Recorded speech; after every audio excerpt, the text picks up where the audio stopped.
Okay, everyone. So my name is Kitty. I'm a professional burlesque and circus performer, but I also run multiple performance related businesses. So I'm really passionate about helping performers make more money and become more successful through treating themselves as a business. Basically, I'm really thinking about how you can get the most out of not just your performing career, but any of the other skills that you've got by using that in a business way. Because personally, I think I was only so successful so quick as a performer because I had those business skills behind me from running businesses for like what 15 years before that. Okay, so I'm going to go through today a basic business plan and all the things that will be in it. So if you were doing a business plan for anything, this is like the template for it, but I'm going to go through it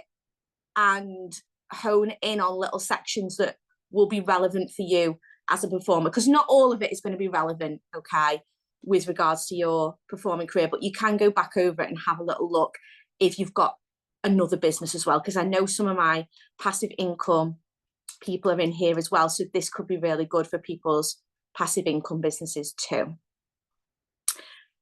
So these are the contents that you're going to need in your business plan. And I'm doing it from a UK perspective, but I have also got a pre-recorded version of this from a US perspective as well. So if you're in the US and you would like it set out in the way that you would do it, just let me know and I'll send you that pre-recording as well. So you're going to need these things in there: an executive summary. So don't worry what these are, because we're going to go through them. Your personal details, your business details, your products and services, who's your ideal client, the logistics of getting your products and services out there, what's your marketing strategy, what's your market research, your financial plan, and a backup plan / exit strategy. So this will all become clear what all that means. Loads of these are like fancy words, but I'm going to break it down to how I think about it. All right. So we're doing a business plan because, one, a business plan really gives you an idea of where you're going with your business. And your business as a performer is essentially you, okay? Your act. If you're a burlesque or a circus performer, then it's any of your acts that you are offering. They are going to be your products and services. So essentially you are the business, okay? So we want to be doing this plan, one, so we've got a clear idea of our goals and where we're going, but two, if we ever want to get any investment into our businesses or anything like that, then having a business plan is what you would need to put forward to get some investment. Okay, so it's really good just to have one in the back of your mind. I personally don't do a business plan for either of those reasons. I do it to see where I've got holes in my knowledge or in my business. So I might go through this business plan tutorial now and be like, oh, hang on, I haven't got a clue what my cash flow forecast is for the next year. So then that would be something that I, in my business, would want to work on. Yeah, so you might not be thinking of doing the whole business plan, but you might just be looking for where your gaps in your knowledge are with regards to you as a business, okay? So I want you to start thinking of your performing as a business and not as a hobby, okay? If you've joined this tutorial, that's the whole point, that you want to be working as a better business than you have been already. Okay, so your executive summary, that's the first thing you're going to have in your business plan, is just a brief overview of your business. So that's your business name, a summary of your business. So your business name, if you're a burlesque performer, is going to be your burlesque name. Mine's going to be Kitty Campari. That's the summary of my business as me as a performer. The business name, sorry. A summary of my business: I'm a burlesque and circus performer. I provide these kind of acts to these kind of events. My business goals: what are my goals for like the next year, 5 years, 10 years? A financial summary. So my financial summary is basically the kind of money I've been making over the past year. If you've been doing it a year, if you've been doing it 6 months, 6 months. If you've not been doing it at all, then you're probably not going to have much of a financial summary, and that's okay as well. An elevator pitch, which is only for when we're pitching to people, investors, and I'm not really going to go into that today because that's a thing in itself. And your unique selling point, so what makes you different to all the other performers that are out there. Okay, you might think, oh, I'm really the same as other people, but when we dive into it, nobody's the same as anybody. Everybody's got their own unique things, whether that's a culmination of lots of different skills that make you unique or just one unique selling point. Okay, we're not going to worry about this yet because we're going to go through the whole business plan before I even think about writing my executive summary, because basically a lot of this stuff I might not have even thought about yet. I might not know what my unique selling point is. I might not know what the summary of the business is until I've gone through all the different sections. So this I'm going to write at the very, very end of my whole business plan. Okay, so that will be my advice. Always leave your executive summary to the end till you've done everything. So this stuff is easy. This is just our personal details. Okay, so in my business plan, I'm going to have my legal name, my home address, my personal phone number, my personal email. Okay, now for some performers, your personal and your business is going to overlap, and that's okay. Okay, this is a generic business plan, so this could be for hairdressers, and then in that case the business name will be different and the business address will be different. It could be for a dance school, it could be for a restaurant. Okay, we're looking at it from our point of view. So some of you might have a different business name. My business name is obviously Kitty Campari. My legal name is Jen Ashton, so that mine will be separate. My home address and my business address are also separate because I've got a studio. Yeah, my business email, my personal email are different as well, but that might not be the case for you guys, and that's fine. You just merge them into one if not.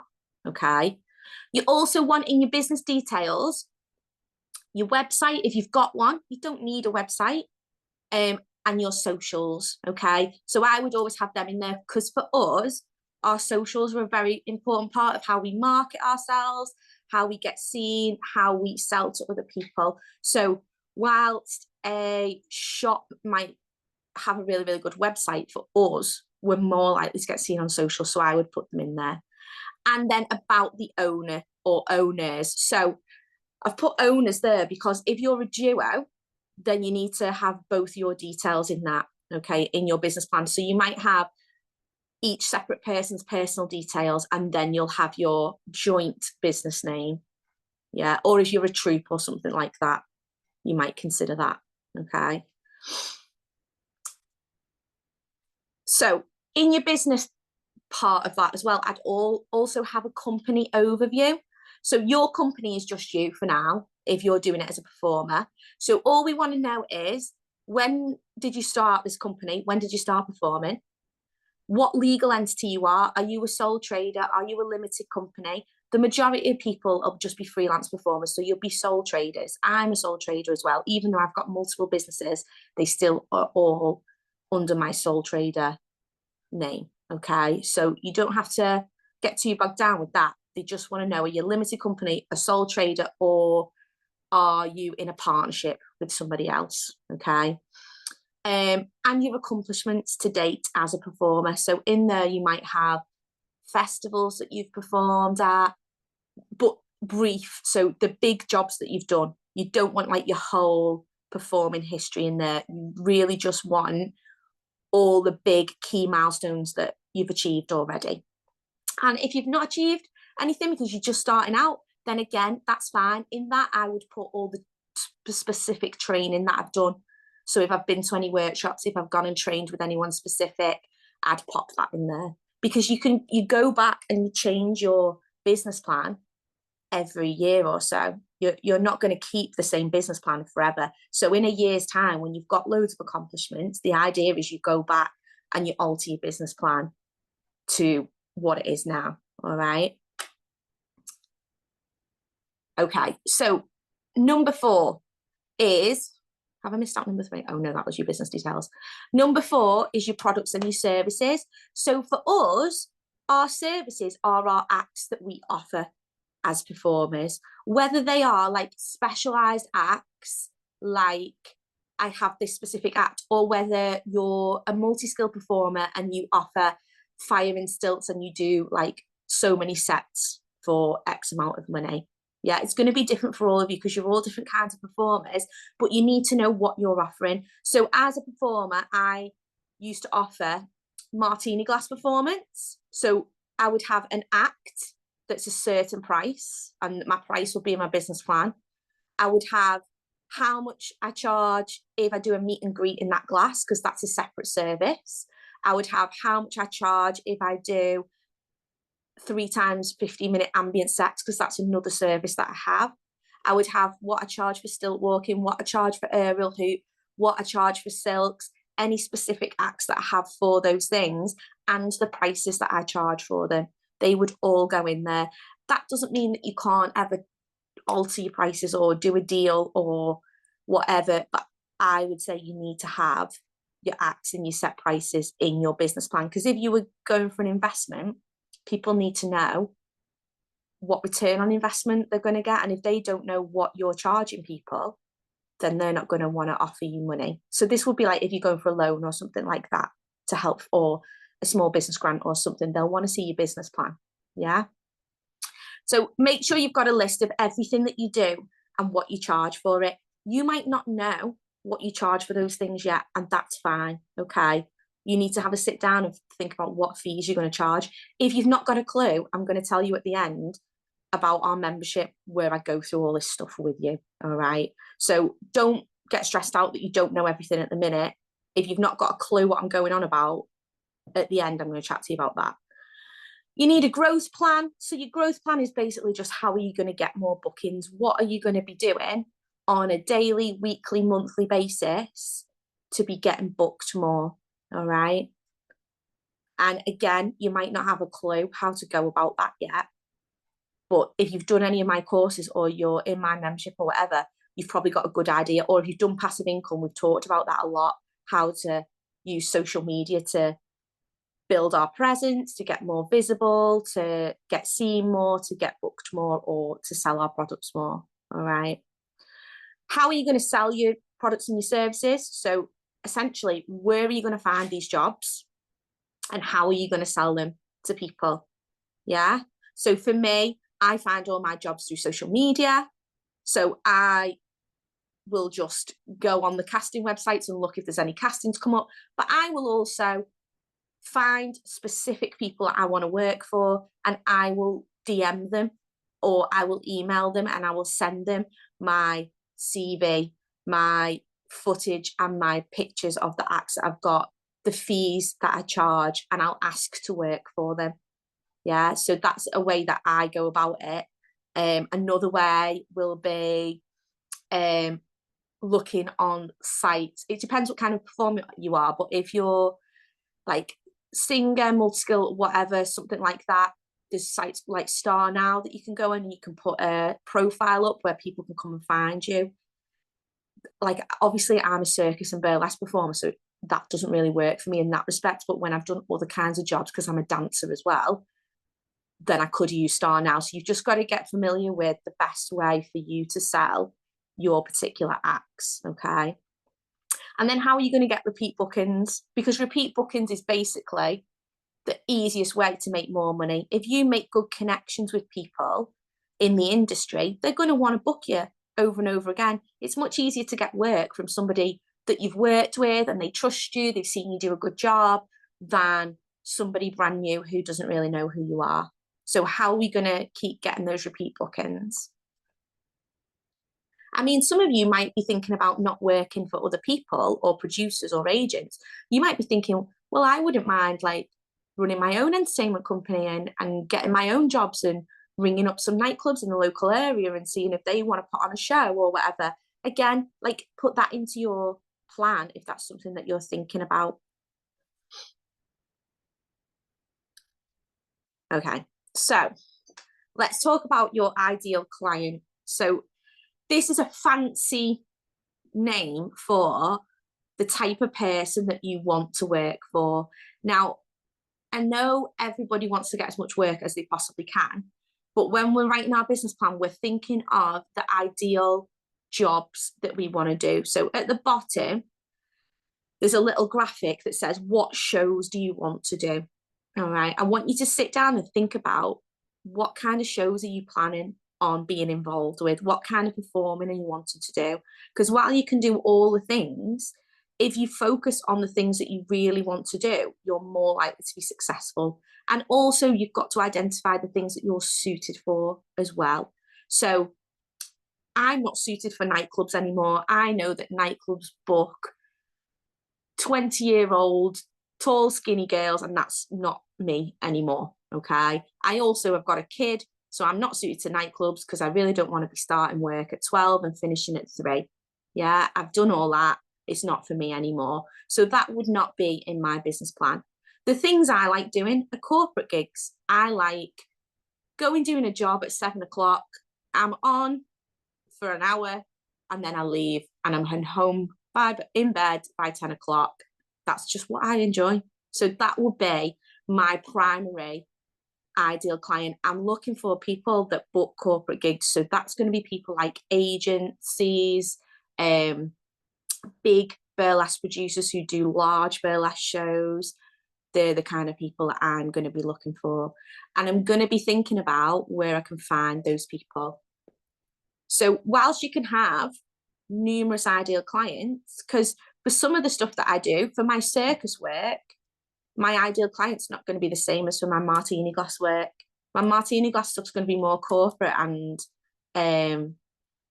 agents, whereas my circus stuff is potentially going to be agents, but also circuses, festivals, that kind of thing. So I've kind of got to like narrow down where I'm aiming at. It just depends what kind of a performer you are. If you're a singer, then you might be looking at pubs and clubs as your ideal client, and you might be starting to contact the local pubs in your area. Yeah, you might want to be a wedding singer, so you might be contacting wedding venues or wedding coordinators who book entertainment for weddings, and you might be wanting to get into those. You might be hitting the Facebook groups for weddings and just putting your stuff out there, yeah, so that you're cutting out the middleman.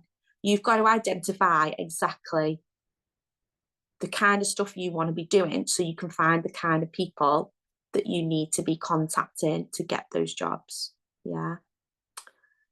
Where are you going to find these people? Like I just said, it's going to depend. I'm going to look in certain Facebook groups. So if I wanted to do burlesque shows, I'm going to be in all the burlesque Facebook groups. I'm also going to be going to shows. I'm going to be networking. I'm going to be meeting people that I know I want to work with. So back when I very first became a burlesque performer, there was one specific show that I really wanted to do. And I emailed my stuff to this woman like loads of times, and I just never got a response because obviously she didn't know who I was. So when she needed somebody to do some stage managing, I applied for that because it was unpaid. No one wanted to do it because it was unpaid. So I was like, right, I'm going to do that, and then she'll know who I am, and then hopefully I'll be able to get jobs off the back of that. And that's exactly what happened. I got my foot in the door. I also went to one of her workshops as well. So then she knew me. Then I did the stage managing for her, and then lo and behold, when the next casting came out and they wanted a performer, I sent my stuff off and I got onto the show because she knew me by that point. So networking is a really, really good way of getting your foot in the door and meeting people, going to workshops, going to shows, letting people know that you're actually there. So that's where you're going to find these people. You're going to find them in specific Facebook groups. You're going to find them if you're targeting your Instagram to your ideal client. So let's say you've got a social media account and all you post all day is pictures of your tea and your dog.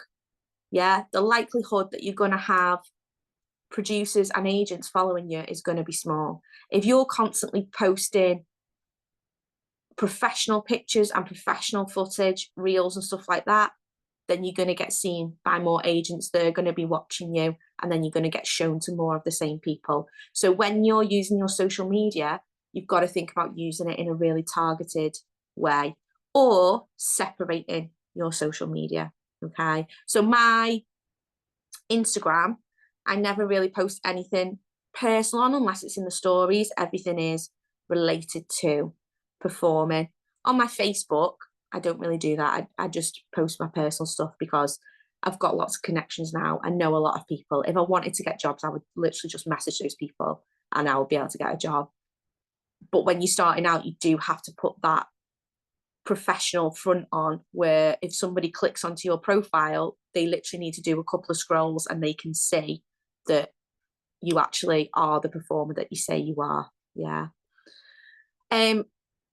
Size of the market, you need to consider if the market's oversaturated or not. I think this is crap, really. I don't really adhere to that mindset. I think everybody is different, and there can be 10 martini glass performers, but there'll be some people who always want to book me, and there'll be someone who always wants to book someone like Miss Baby Daisy or Jolie Papillon. People will always have their preference. Yeah, I don't think it stops me from getting jobs if there's more and more and more martini glass performers. I just don't believe that. Okay, so you might want to have a little look at the size of your market, who's getting jobs, like how many jobs are coming up each month. But if you network and you do things in a targeted way, you're always going to get more jobs than you're going to see castings coming up to apply for. So that would be my advice to you. Reasons that people should book you. So reasons to buy from you is essentially reasons why people should be booking you. What makes you different from everybody else? For me, I'm like super reliable. I'm always on time. I always make sure like all my stuff is sent off when it should be sent off. I always promote the producers' posters, so when they tag me in it and they want us to share it, I don't just ignore it like a lot of performers do. I actively show it to my audience as well, because that's going to get me booked more. If I'm helping to promote someone's show that I'm in, so I'm benefiting from it doing well because I'm going to get paid, I'm going to help to promote that. Yeah.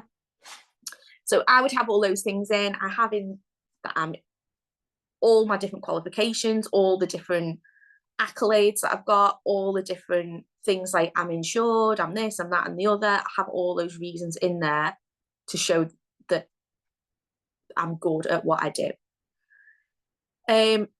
Sales record. So for us, we're talking about bookings really. What shows have you been in?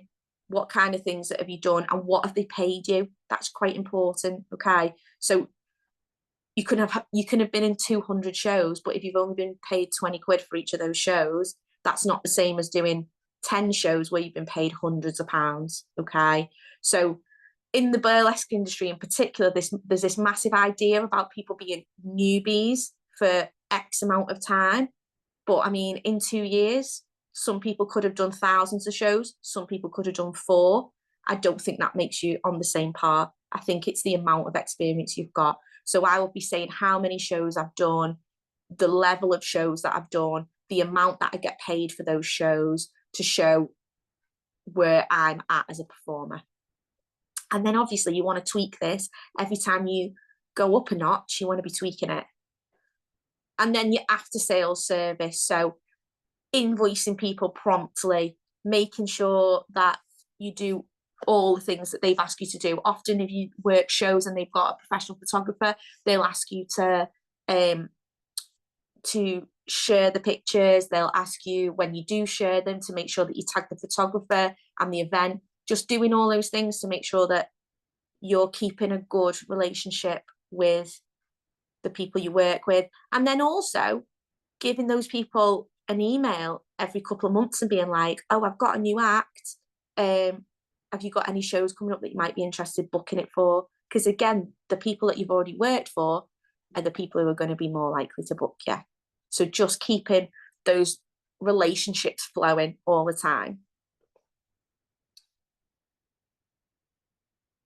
Okay, so this is like the boring stuff, the logistics of how you're going to do everything. So firstly, production. Now, we're not making a product, so that's irrelevant to us. We're creating acts. That's a service, okay? So we already know that we have X amount of acts ready. So in your production bit, you could say, I already have like 3 acts that I regularly sell. I'm considering adding a 4th act in, or I'm considering adding some speciality acts like a fire act or an aerial act or whatever. I don't know, okay? That's up to you. But basically, you're just telling them what you produce and how you do it. For us, it's simple because we've not got any massive overheads with that, apart from obviously costumes, which is ridiculous. Payments, how are you going to take payments? And what are your terms and conditions? I think that's really important. So for us as performers, how do you get paid? Most people will invoice people as a performer. Now, in the UK, people don't have to pay you until 30 days after you've done the job, unless you've agreed something beforehand. So for me, I don't do any jobs without taking a deposit and having a clause in the contract that they have to pay me either the day before or on the day of the thing, because I don't want to be waiting 30 days to get my money. But I will have to do that if I don't have that in my terms and conditions. Okay, so it's not always that easy when you're a new performer. Not everyone's going to adhere to that, but if you know people well and you start becoming well known and people start trusting you, then you can start asking for things like that. Yeah, but when you start out, sometimes you do just have to go with the flow. But please just be aware that if you don't have anything in writing up front, when you send an invoice, they only have to pay you within 30 days of sending that invoice. So you might be waiting for your money. And there's nothing more annoying to producers than somebody sending an invoice like 3 weeks after they've done a job and then mithering them every single day. When is this going to be paid? That is just a recipe for me not booking someone ever again, okay? Because it's annoying. Just know what the rules are in your area. You're not all in the UK, and I know that. So just make sure you know what are the rules for your country or local area. Returns and refunds. So for us, we're not thinking about returns, are we? But we are thinking about cancellation policy. And obviously what I've just said, things like taking a deposit. What happens if, like, I have a cancellation policy, whereas if people cancel within 2 weeks, then they owe me the full amount, because then I've only got 2 weeks to find another job to fit in there. And also not just another job of the same caliber. Okay, so just be aware of having policies for cancellations and things like that. Again, it's a little bit more tricky if you're a brand new performer. You kind of have to build up trust with people before people will agree to that. But I would just start out saying, having it in a terms and conditions thing and sending it off to people. Yeah, start as you mean to go on, and work with people who are willing to adhere to those things. Like, it worries me if I have like terms and conditions, a deposit, a contract, and the person that's booking me is a bit weird about it. That just makes me think, this person's not going to pay me when I've done the job. I know it. So if you've got that gut feeling, then don't work for people who you're not sure about. Suppliers. So for us, our suppliers are things like people that supply our costume. You would just have in there a list of people who support your business. So you might not have anyone yet because you might be doing everything yourself. But if you're someone like me, like I have an admin assistant, and I have someone who does my costumes, and I have someone who cleans my studio, and like I would have all those people in there. I have someone that builds my website. So I would have anybody that supplies me with anything in there. Yeah. A premises, if you have a premises, a lot of people won't. You'll just be using your home premises, but some of you will have studios and things like that. Yeah, again, this is like a generic business plan for anything really. I'm just going through it with regards to a performer basis. Any bills that you have now. So we want to be thinking about, what do we have to pay out for our performing? If you have any like subscriptions, if you have any travel stuff that you have to pay out regularly, let's say you've got a car and your car's on finance, you've got insurance on it as well, then that's something that's a bill.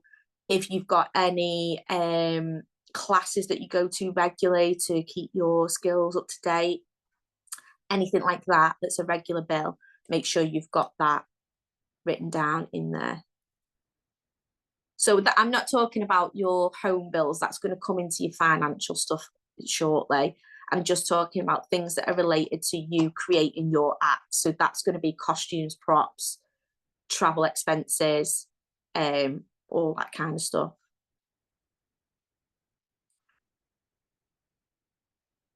And then equipment, again, is going to be props, costumes, anything that you need to create your act. If you're a singer, it could be your PA system. If you're an aerialist, it could be a lollipop, or it could be an aerial rig, whatever. Yeah. Different people, different performers will have different equipment. If you're a stilt walker, it's your stilts. If you're a fire performer, it's your fire kit. Yeah, just make sure you've got all your equipment in there. Transport, so what are you using for transport? Are you somebody who drives everywhere? Are you someone who needs to get the train? That needs to go in there as well. Because people, again, we're thinking about if we were going for like a small business grant or a loan, they need to see logistically how well you can get to places and whether you're hindered by anything. That's what they'll be looking for in all these things. And then any legal requirements. So legal requirements for us are we need to have public liability insurance. We need to have risk assessments of our acts. So if you've not got risk assessments of your acts, you need to have them. If you don't know how to do them, again, I teach you how to do all this stuff in the membership, so I'll speak to you about that later. But you do need PLI, you do need risk assessments, you do need to be registered as self-employed if you're earning money.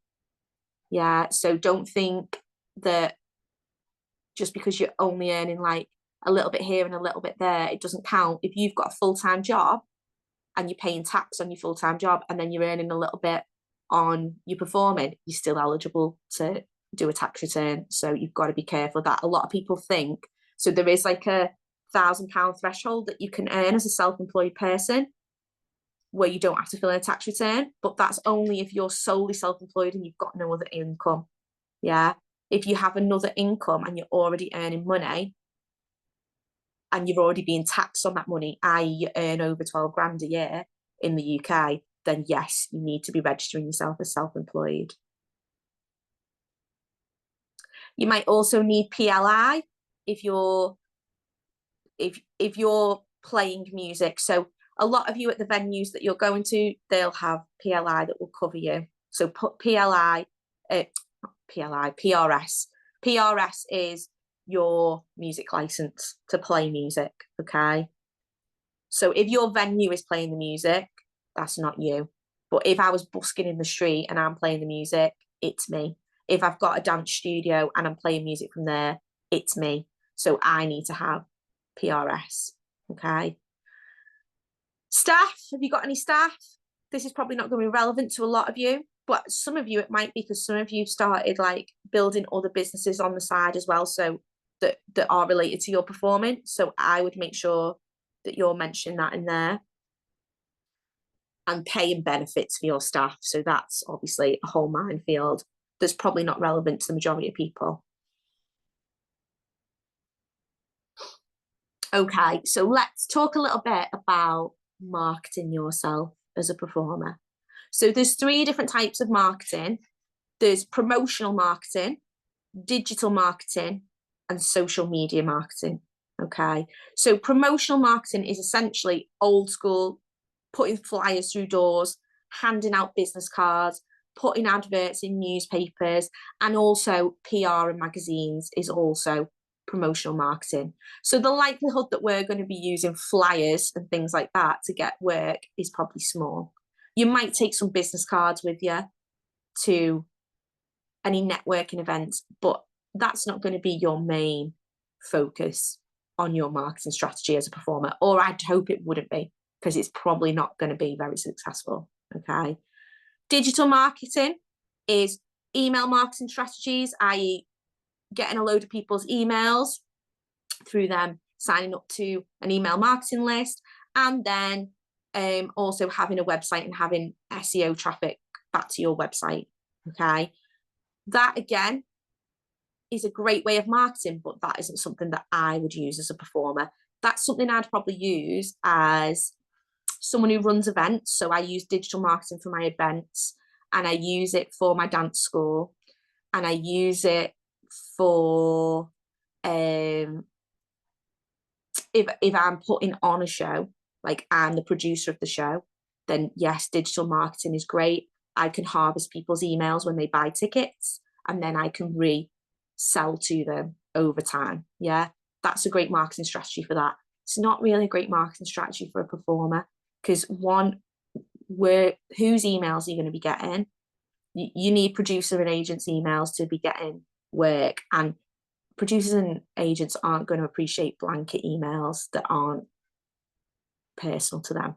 So that one would not be one that I would be thinking about. But if you put on events or you do any kind of like shows where you're the producer, then yes, great. Social media marketing is where it's at for us, I think. Okay. Or in-person networking would be another one. Yeah. So in-person networking or social media marketing. Social media marketing, one, because literally everyone is on social media. Like the average person spends like 4 hours scrolling on social media a day. So your ideal client, the producers and the agents you want to get in front of, are most likely going to be on a social media platform. They're going to be, because they're going to be selling their own shows via social media as well.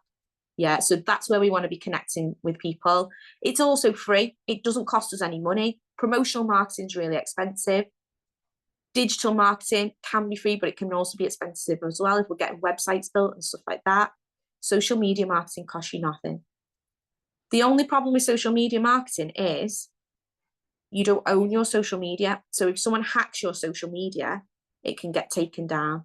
So what I would always do is I would try to funnel people into some kind of email marketing thing that already follow me. So I would try to get my followers to sign up to like my email marketing list.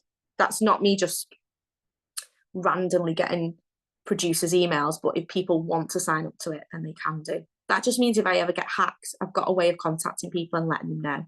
If you create good relationships though with the people that you work for, producers and agents, you should be able to contact them easily, because you should already have their emails and stuff like that, where you can let them know that something's happened to your social media. That has actually happened to me before, and I've seen it happen to a lot of performers as well. So that's why I'm mentioning that. Okay. So for me, social media marketing is your top one. It's free. You can reach anywhere in the world. So it doesn't just limit you to working in your local area. Like the world's your oyster. You can connect with somebody over in America and end up getting a job over there and flying out and going doing it. There's nothing stopping that from happening. So you need to decide really what's your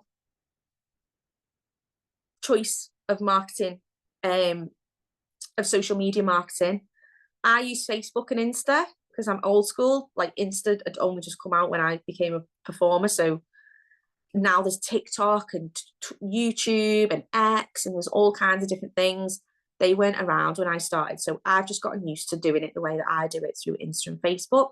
But if you're like a really good person at making reels and stuff like that, TikTok might be the one for you. I just can't think of anything worse than making videos of myself doing stuff, doing dances and things like that. It's just not for me. But you could be really good at it, and then TikTok it would be your one. So you just want to choose like a couple to concentrate on. You don't want to be like trying to do everything, because it's too much. Yeah. First and foremost, you're a performer. That's your zone of genius. Yes, we have to do all these other things as well. These like million other hats that you've got to wear, but you don't want it to be taking over your whole life. So you just want to be doing the ones that are easy for you. So pick a marketing strategy and say which one you're going to use. If it was me, I'd be saying I use social media marketing and in-person networking to create relationships with my ideal client. What does it cost me? Pretty much nothing. Like I put my own networking events on, so really it doesn't cost me anything, like unless I go specifically to somebody else's. Social media marketing doesn't cost me anything because I do it organically. Obviously, if you use paid ads, then that would be a cost. Why do you use this method? Well, I've just said why I use social media. It's cheap. I can reach anybody, and I know where to find my ideal client on there. And then a secondary marketing method. So my secondary marketing method is probably going to be email marketing, would probably be my second one, because I want to make sure I've got people's emails in case something happened on social media. But you might be really good at writing press releases or something like that. So that might be your secondary marketing method. You might be really good at getting your face in the paper. And if you are, then that's a good strategy as well. Again, PR is free, so you're not paying for that. Or PR should be free. If PR is not free, I'm always a bit skeptical of it. Okay, so market research. Yeah, we want to be researching our market. Again, like I said, I don't really believe in like competition, etc. You've all got your own unique skills, like you're unique to you, and you need to find the clients that will want to book your specific act. Yeah, but if you're going to do a business plan, you do need to have this in there. So we're just going to talk through it. So you need to have a bit of research about your customer, i.e. the producers that are booking you, like, and mention where you're going to find them, what kind of things they're booking at the minute, blah, blah, blah, blah, blah. A competitor analysis. So you want to look at your closest competitors, people who are the most similar to you, and probably explain what's the difference between you and them. Okay, what's your USP? We've already talked about the USP at the very, very beginning. So this is where we want to be looking at it. And then a SWOT analysis. So a SWOT analysis is your strengths, your weaknesses, your opportunities, and your threats. So basically, my strengths are that I have got large props that get me booked for corporate events. I do a lot of big corporate shows because I've got specific costumes that suit that genre. My weaknesses are probably that I'm not very artistic. My acts are very corporate level, pretty classic. I've got no like neo stuff, so any like small burlesque shows are I'm not really suited to. I'm suited to more the bigger shows because I don't really have anything creative that I do. Opportunities, what are my opportunities? Who is there out there for me to, who do I know that I can work for? What jobs have I got coming up? And threats, what potentially could stop me from getting jobs? Yeah, what could be getting in the way of that? And then now we're on to your financial plan. So this is essentially just knowing your money stuff, okay? Because lots of performers fall down on the fact that we do it because we love it, and we just get carried away with like making new acts and buying new costumes and doing shows that cost us to get there just because we love it. And we forget that if we're going to do it professionally, then we've got to think like a business. So your costs and your pricing, if you've got some specific acts, I would be putting in my costs and my pricing exactly what that act has cost me to make. So what did the costume cost? What did the props that I'm using cost? Any training that went into that, i.e. if I've had privates with somebody, act development sessions or something like that, and I would have that all in there as the kind of costs that I have to pay out. And then also you need to have in there what you charge for that act. So the cost of the act to create, and then what you charge each time you do the act, that will be in my costs and pricing. My budget for my living costs. So now you do need to factor in what you need to live, okay? So you need a budget for your living costs, because when we do a cash flow forecast, you need to know how you're going to fund your performing lifestyle. Now you might have like a normal job, a full-time job, so then it's going to be quite easy for you to fund, or not easy, easier than somebody who is completely self-employed and doesn't have anything. So when I started out being a performer, I didn't have a full-time PAYE job. I was a self-employed dance teacher, so I had to make sure that my self-employed business was covering not only its own costs and then my living costs, then I could invest into my business. So it's just knowing what you need to be paying out every month before you start buying like mad rhinestones and giant martini glasses and unicorns that you're going to sit on and stuff like that. And then your profit and your loss forecast is basically just looking at money that you've made and money that you've lost on stuff. So for us, your losses might be if you've said, yeah, I'll do a show, and then what you've been paid hasn't really covered your travel and stuff like that. So you want to be making sure that in the future, you have to ask for X amount of money if it's this far away. And obviously your profit, where's your profit going to come from? Like, your profit's going to come from people paying you, isn't it? But if you've spent thousands of pounds on a costume and you're only charging 50 quid a booking, it's going to take you a long time before you're in profit from that costume. So you need to be looking at that as well. And then a cash flow forecast, like how many gigs do you get each month in general? So do you get 3 gigs? Do you get 10 gigs? Do you get 20 gigs? Yeah. Are you looking to work like full time, like going on a cruise ship and doing it all the time, or working for a holiday park and doing it all the time? Like, where are you going to get your cash from? If you've got an employed business and you have money left over from that every month, part of your cash flow forecast is going to be if you want to invest any of your money from that back into your business. So it's just basically looking at where's your money coming from and where's your money going, and do you have any left over? And also, as part of my cash flow forecast, I'd be thinking about, like I said earlier, when you invoice people, having to wait 30 days to get that money. Because if I've paid out trains and travel and hotels to do a gig, I don't want to wait 30 days to get that money back and my payment. I want to have that money before I ever go do that job. So that's why I asked for a deposit. I know that that deposit is then going to cover my travel and my hotel if I need one. And then I request that I'm paid immediately for that job or the day before. Because I don't want to be in a position where I can't pay my bills because I'm waiting on payments from people. And then the last thing you need in there is your backup plan. So I don't believe in a backup plan. I'm all for going in, all guns blazing. But again, if you were doing a business plan, you would need a backup plan.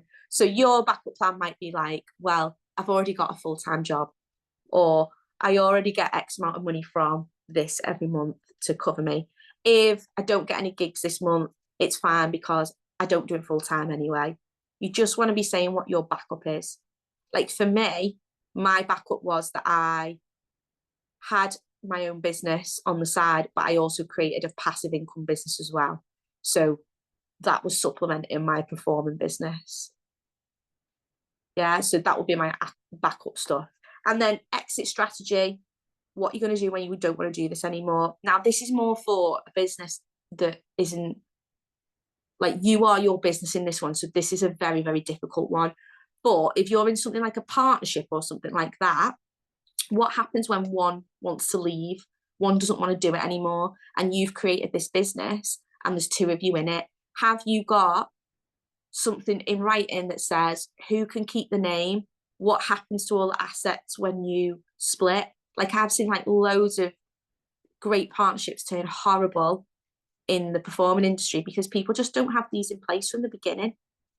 And when people need to go their separate ways, because inevitably things change in people's lives and not everybody wants to do it forever, or they might not want to do it with the same person forever, then there's no plan in place. So if you work in a partnership or a troupe or something like that, you definitely need some kind of who gets what when things go apart. Do you get things 50-50? Does someone get to keep the name? So if it was me and I was in a partnership, I'd probably be thinking, well, whoever wants to leave can leave, but the person that stays can keep the name, because then they can bring someone else in to the business and continue it.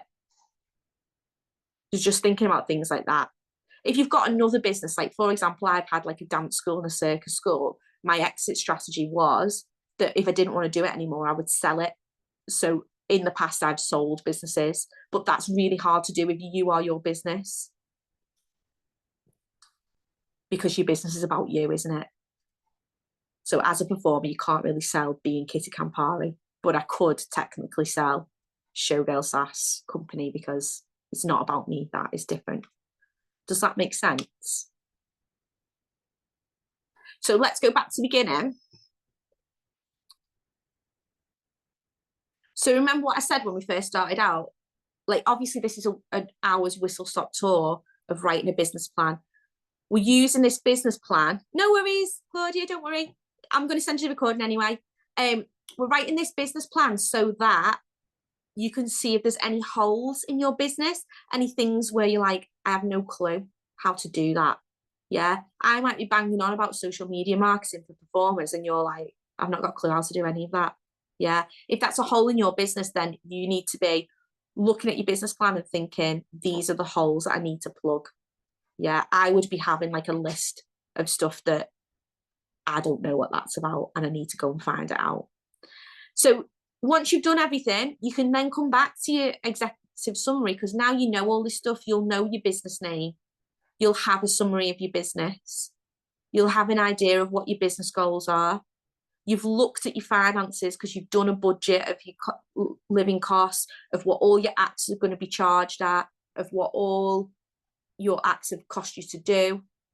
And then that'll be in your financial summary. Your elevator pitches is essentially just pitching to somebody, and you're going to have an idea of a unique selling point, or you should. If you don't have an idea of a unique selling point, that's really a mindset thing. You've got to sit down, you've got to think about, what are your skills, what are your values, what do you bring to the table? Yeah, and then you want to put all them in this beginning section. Okay, right, I'm going to do some questions in a minute. But before we do, if you have got any holes in your plan, I do have like an 8-week course on this, and we're going to be running it in the membership. So if people want to do it through the membership people get it for free. So membership people pay $24.99 a month, and they will have done it by the 2 months. If people want to do it separately, then there's a pre-recorded version on the website that you can also do as well. Yeah, but that's only if you've got holes in your business plan. You don't need that if you know how to do all these things. But if, like, let's say you've not got a clue how to write an invoice or how to do a risk assessment, that's the kind of stuff we go through. We go through how to, like, intensely on how to market. Like, I've talked about marketing strategies here, but we literally go through that in like a whole session. Right, I'm going to stop talking now. I'm sick of the sound of my own voice. So stop the share. Right, has anybody got any questions?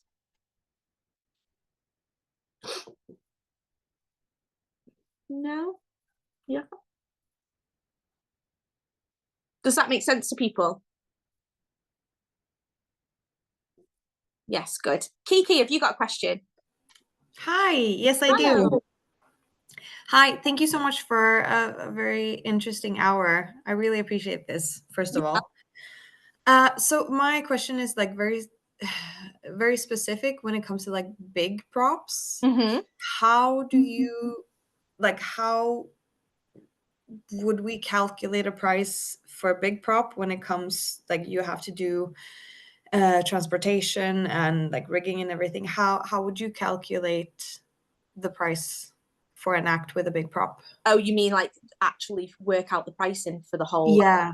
Like, there's loads of ways you can do it. So it depends really, because obviously it's going to depend on what your living costs are. Like, if I do a big prop act, I'm not just looking at what the other people charge who do the same big prop act. I'm looking at, does that money cover what it costs me to get to that job? If it doesn't, then I'm going to charge more. I'm looking at what my own living expenses are. If I have high living expenses, then I'm going to charge more. So if people that live in London in the UK are going to be charging way more for the same kind of act that I do up north, because the living costs are so much more expensive.